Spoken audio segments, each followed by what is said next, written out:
ನಮಸ್ಕಾರ. ಈ ಕನ್ನಡ ರಾಜ್ಯೋತ್ಸವದ ಶುಭಾಶಯಗಳು. ನನ್ನ ಹೆಸರು ರಿಷಾದ್. ಈಗ ನಾನು ಕನ್ನಡವನ ಹರಕೆ ಪದ್ಯ ಹಾಡುತ್ತೇನೆ. ಈ ಪದ್ಯದ ರಚಿಸಿದವರು ಕುವೆಂಪು. ಕನ್ನಡಕ್ಕೆ ಹೋರಾಡು ಕನ್ನಡದ ಕಂದ, ಕನ್ನಡವ ಕಾಪಾಡು ನನ್ನ ಆನಂದ. ಜೋಗುಳದ ಹರಕೆಯದು ಮರೆಯದಿರು ಚೆನ್ನ, ಮರೆತಿಯಾದರೆ ಅಯ್ಯೋ ಮರೆದಂತೆ ನನ್ನ. ಮೊಲೆಯ ಹಾಲಂತಂತೆ ಸವಿಜೇನು ಬಾಯಿಗೆ, ತಾಯಿಯ ಪುಗೆಯಂತೆ ಬಳಸುಗಸು ಮೇಗೆ. ಗುರುವಿನೋ ನುಡಿಯಂತೆ ಶ್ರೇಯಸ್ಸು ಬಾಯಿಗೆ, ತಾಯಿ ನುಡಿ ದುಡಿದು ಮಾಡಿ ಇಹ ಪರಗಳೆಯಗೆ.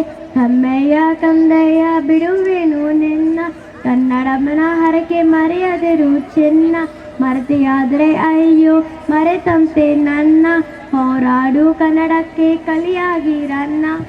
ಧನ್ಯವಾದ. Thank you, Rishan.